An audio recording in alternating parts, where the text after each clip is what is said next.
사도신경 함께 고백하도록 하겠습니다. 나는 전능하신 아버지 하나님, 천재 창조주를 믿습니다. 나는 그의 유일하신 아들, 우리 주 예수 그리스도를 믿습니다. 그는 성령으로 잉태되어 동정녀 마리아에게서 나시고 본디오 빌라도에게 고난을 받아 십자가에 못 박혀 죽으시고 장사된 지 사흘 만에 죽은 자 가운데서 다시 살아나셨으며 하늘에 오르시어 전능하신 아버지 하나님 우편에 앉아 계시다가 거기로부터 살아있는 자와 죽은 자를 심판하러 오십니다. 나는 성령을 믿으며 거룩한 공교회와 성도의 교제와 죄를 용서받는 것과 몸의 부활과 영생을 믿습니다. 아멘.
하이브 친구들 안녕하세요. 잘 지내고 있죠? 네. 밴드를 통해서 친구들이 잘 지내는지 전도사님은 보고 있긴 하거든요. 그런데 그러면 그럴수록, 보면 볼수록 더 보고 싶어지는 것 같아요. 아무렇지 않게 우리 주일마다 같이 하이파이브도 하고 인사하고 그랬잖아요. 그런데 그게 그냥 그때는 일상적인 거였는데 지금은 그게 너무 귀한 것 같아요. 그게 너무 특별한 시간이었구나 하는 생각이 드는 것 같아요. 이번 5월에는요, 우리 같이 사도행전 말씀 보고 있죠. 네, 오늘 하나님께서 주시는 말씀은 우리에게 어떤 말씀을 주시는지 우리 함께 기대하면서 다 같이 읽어보도록 할게요. 2절이니까 다 같이 집에서도 큰 소리로 한번 읽어볼게요. 사도행전 2장 46절 47절 말씀. 날마다 마음을 같이하며 성전에 모이기를 힘쓰고 집에서 떡을 떼며 기쁨과 순전한 마음으로 음식을 먹고 하나님을 찬미하며 또 온 백성에게 칭송을 받으니 주께서 구원받는 사람을 날마다 더하게 하시니라. 아멘. 친구들, 오늘 말씀 읽으니까 어떤 생각이 드나요? 누가 말한 건지 혹시 알 수 있을까요? 언제 말한 건지 알 수 있을까요? 오늘 본문 딱 2절만 봐서는요, 누가 말한 건지, 언제 말한 건지 우리는 잘 모르겠어요. 그쵸? 그럴 때 어떻게 해야 되는가? 집에서 성경을 읽을 때도 그 절 부분에서, 그 부분에서 나오지 않는 것들이 있어요. 그러면 어떻게 해야 되는지 전도사님이 팁을 하나 줄게요. 자, 우리가 예를 들어서 오늘 본문 46절, 47절을 봤어요. 그런데 이게 누가 말한 건지 모르겠다. 그러면 가장 먼저 그 바로 앞절을 보세요. 그랬는데도 안 나온다. 그러면 그 앞에 넘어가서 2장 앞부분이라든지 그 앞이라든지 아니면 더 뒤쪽을 보면 아, 이때 이렇게 얘기를 한 거구나. 아, 이 사람이 얘기한 거구나. 알 수 있어요. 네, 오늘은 그러면 46절, 47절 말씀인데 같이 2장 14절을 한번 보도록 할게요. 2장 14절에 보면 처음에 뭐라고 나와 있죠? 베드로가 이렇게 나와 있죠. 그 다음에 또 2장 38절을 한번 볼게요. 거기에도 뭐라고 나와 있죠? 베드로가, 맞아요. 네, 베드로가 설교를 한 내용이에요. 베드로가 설교를 했구나. 우린 이걸 알 수 있죠. 그리고 그 뒷부분에 나오는 오늘 본문 바로 앞에 있는 41절, 네, 2장 41절 말씀을 보면요. 그 앞에 뭐라고 나와 있을까요? 이 말을 받은 사람들, 베드로의 설교를 들은 사람들이겠죠. 네, 베드로의 설교를 기쁨으로 들은 사람들. 네, 성령 충만함으로 변화가 되어서 베드로의 말을 이렇게 귀담아 듣고 그 말이 마음의 기쁨이 되는 그런 사람들이 어떻게 살고 있는지를 오늘 본문은 말하고 있어요. 그렇다면 여기서 잠깐 베드로가 설교를 언제 했을까요? 자, 2장 1절을 보면 맨 처음에 뭐라고 나와 있죠? 오순절 날이 이미 이름에. 맞아요. 오순절날 성령님께서 임하시고 베드로가 설교를 해요. 아, 그렇다면 그런 모습들이 친구들 눈에 그려지나요? 성령님께서 오순절에 임하시고 베드로 아저씨가 그 성령 충만한 사람들 앞에서 설교를 하고 그 설교를 듣고 성령 충만함의 설교를 들은 그 사람들, 그 마음에 그것이 기쁨이 되는 그 사람들이 지금 삶을 어떻게 살아가고 있는가? 그에 대한 말씀이에요. 얼마나 그 삶이 아름다운 삶인지 우리가 함께 보고 또 우리도 그렇게 살아가기를 원해요. 2장 44절, 45절 말씀을 보면요. 같이 한번 읽어볼까요? 2장 44절, 45절입니다. 믿는 사람이 다 함께 있어 모든 물건을 서로 통용하고 또 재산과 소유를 팔아 각 사람의 필요를 따라 나눠주며 이 사람들은요, 함께 하고 있어요. 모든 물건을 같이 쓴대요. 그리고 어떤 사람이 그게 필요하다, 그 사람의 필요가 있다면 자기 것도 나눠준대요. 친구들, 우리 그러면 같이 에베소서 4장 32절 말씀 한번 보도록 할게요.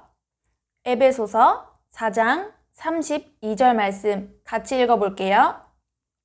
서로 친절하게 하며 불쌍히 여기며 서로 용서하기를 하나님이 그리스도 안에서 너희를 용납하심과 같이 하라.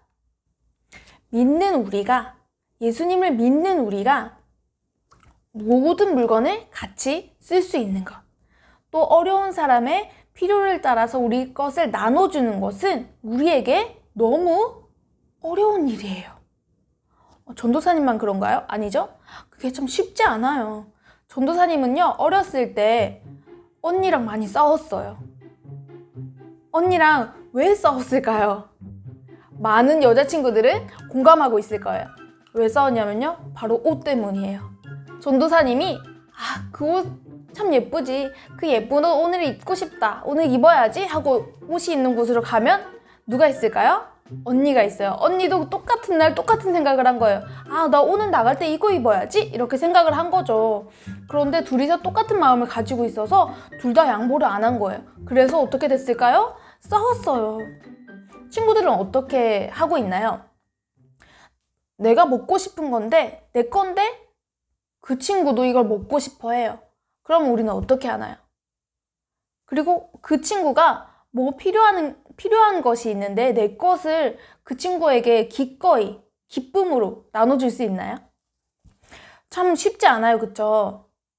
내가 가진 것을 그걸 갖지 못한 어떤 사람에게 내가 기쁘게 나누어 준다는 것, 함께 사용한다는 것, 그것이 참 쉬운 것이 아닌 것 같아요. 그런데 친구들, 우리에게 뭐가 있냐면요, 큰 죄가 있어요. 내 안에 하나님을 볼 수도 없는, 하나님을 생각할 수도 없는 그런 어두운 죄가 있어요. 우린 큰 죄가 있는 사람들이었어요. 그런데 나의 그 모든 필요를, 나의 그 죄가 없어졌으면 좋겠는 그런 것에 우리가 말을 하지도 않았는데 하나님께서는 우리의 죄를 용서해 주셨어요. 깨끗하게 해주셨어요. 우리가 인생을 살아가면서 그 죽는 날까지 우리에게 필요한 것이 있겠죠. 그런데 그 어떤 것보다 더 필요한 것은 바로 구원이에요. 우리에게 그 필요한 구원을 우리가 말하지도 않았는데 기꺼이 우리를 구원을 해주신 거예요. 그 구원이 필요한 나를 위해서 예수님께서 이 땅에 오셔서 십자가에 달리신 거예요. 자신의 목숨을 나를 위해서 버리신 거죠. 그리고 그 예수님을 믿는 마음을 성령님께서 우리에게 선물로 주셨어요.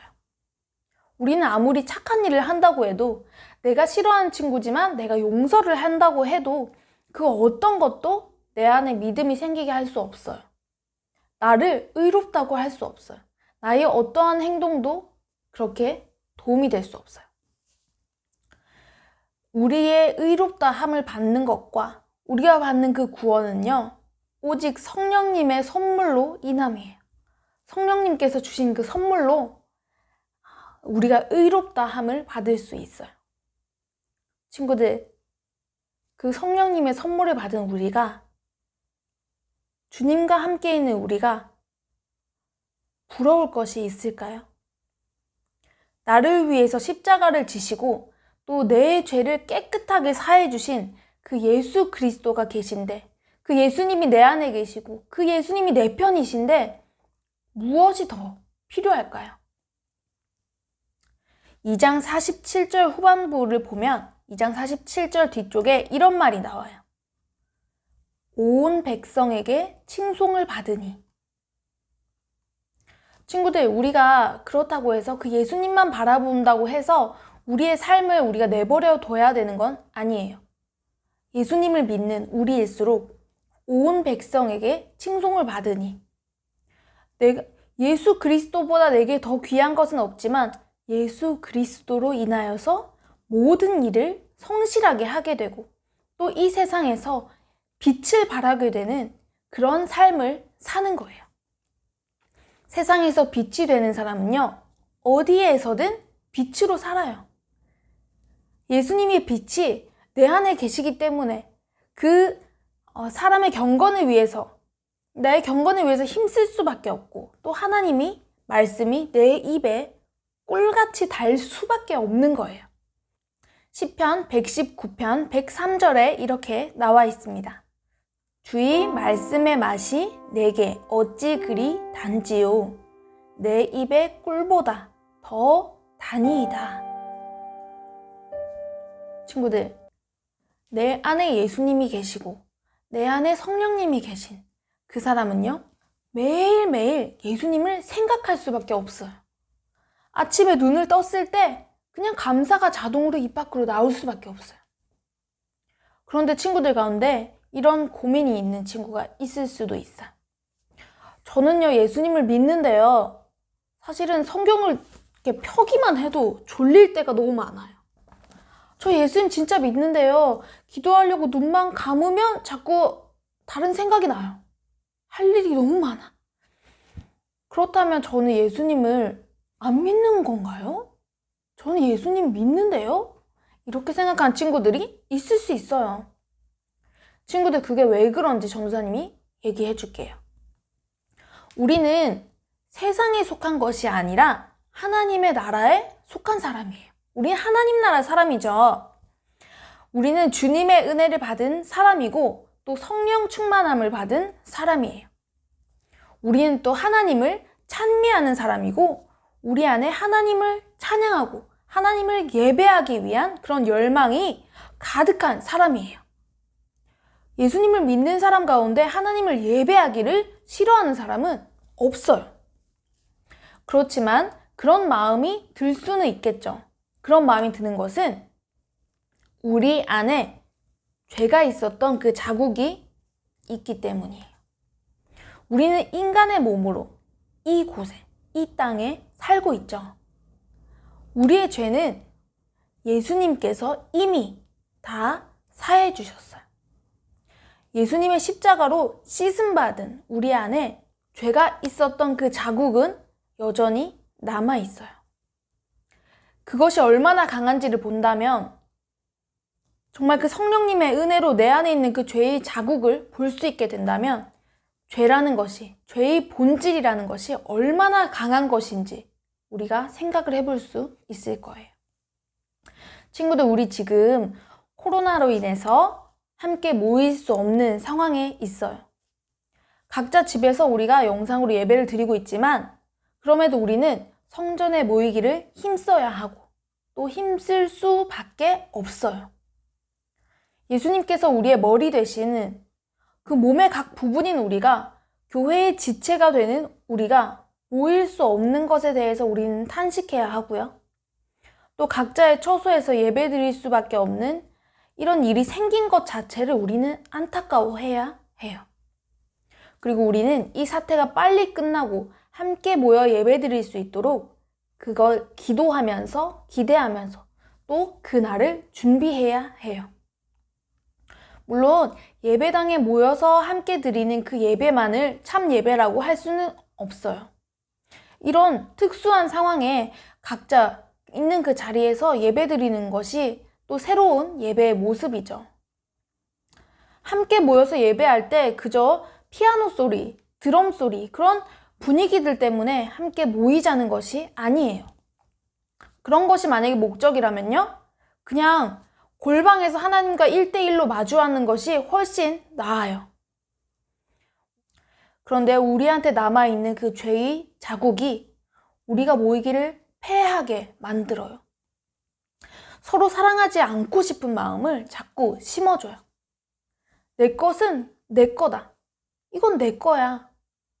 그런 마음을, 그런 이기적인 마음을 자꾸 가지게 해요. 남에게 베푸는 그런 것이 되게 아깝다라는 생각이 들게 만들어요. 그리고 내가 줬으면 그 사람도 그 받은 만큼 나한테 줘야 한다. 이런 마음도 들게 해요.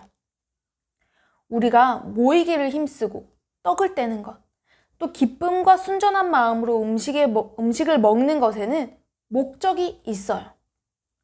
그 목적은요, 바로 하나님을 찬미하는 것이에요. 곧 하나님을 예배하는 것이라고 할 수 있어요. 나를 구원하시고 나를 사랑하시고 또 나를 위해서 아들을 보내 희생하게 하신 그 하나님을 예배하는 것이 그 목적이에요. 성령의 충만함을 받은 우리 초등이부 친구들, 예수님을 온 마음 다해서 믿는 그 예수님을 사랑하는 우리 초등이부 친구들이 어떻게 살아야 하는지 오늘 말씀을 통해서 조금 더 알았으면 좋겠어요. 성령의 충만함을 받은 사람처럼 살아가는 그 오늘 말씀에 있는 그 성령 충만한 사람들의 삶을 보면서 아, 나도 그렇게 살아야겠구나 라는 다짐을 하는 우리 초등이부 친구들이 되었으면 좋겠어요. 온 마음을 다해서 하나님을 예배하고 하나님을 찬미하며 이 땅의 모든 일들을 할 때 주님께 하듯이 성실하고 정직하게 하는, 또 집에서 부모님과 가족들에게도 정말 화목하고 또 친구들과의 관계에서도 성령 충만한 사람으로서 행하는 우리 초등이부 친구들이 되기를 바랍니다.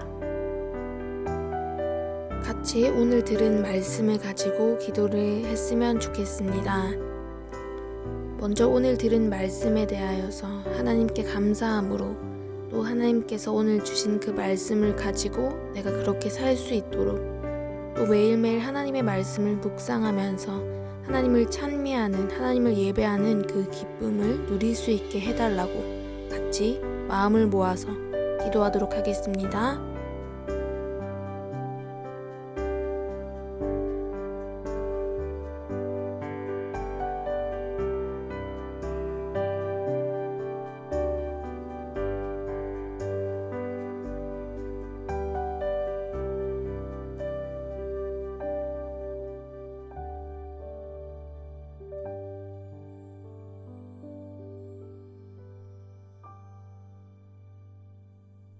전도사님이 기도하고 함께 주기도문으로 예배를 마치도록 하겠습니다.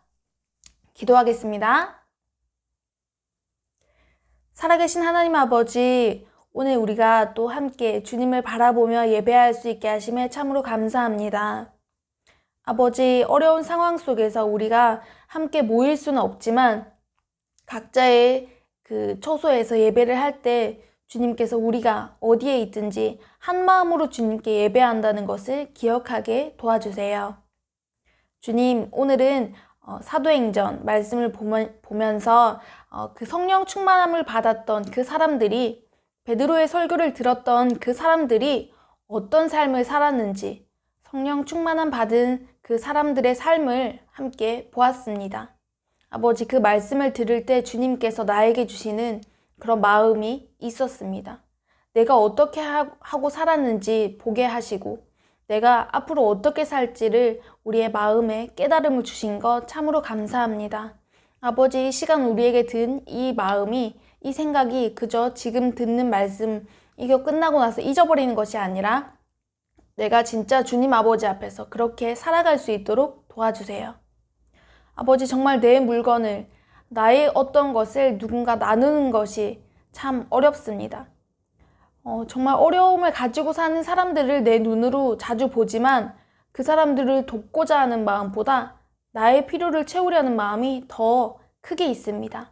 주님, 그때마다 주님께서 나를 붙드시고 내가 그 사람들을 정말 주님을 향한 사랑처럼 그들을 사랑할 수 있도록 도와주세요. 아버지, 우리 안에 주님께서 늘 함께 하심을 기억하게 하시고 우리가 정말 그 성령님의 감화하심으로 주님, 내가 받은 그 모든 선물들을 정말 주님의 사랑을 늘 기억하며 그 안에서 기쁨을 누리며 또 하나님을 찬미하는 그런 사람 되게 도와주세요. 아버지, 또 한 주 동안 우리가 살아갈 때 여러 가지 상황들을 마주칠 때 우리가 당황하지 않고 두려워하지 않고 오직 주님의 일하심을 기대할 수 있도록 도와주시고 또 함께 모여 예배할 그날을 기대하며 기도하며 또 준비할 수 있도록 도와주세요. 오늘 예배를 우리가 드릴 수 있게 하심에 감사하며 이 모든 말씀 살아계신 예수 그리스도 이름으로 기도합니다. 아멘. 함께 주기도문 고백하도록 하겠습니다. 하늘에 계신 우리 아버지, 아버지의 이름을 거룩하게 하시며 아버지의 나라가 오게 하시며 아버지의 뜻이 하늘에서와 같이 땅에서도 이루어지게 하소서. 오늘 우리에게 일용할 양식을 주시고 우리가 우리에게 잘못한 사람을 용서하여 준 것 같이 우리 죄를 용서하여 주시고 우리를 시험에 빠지지 않게 하시고 악에서 구하소서. 나라와 권능과 영광이 영원히 아버지의 것입니다. 아멘.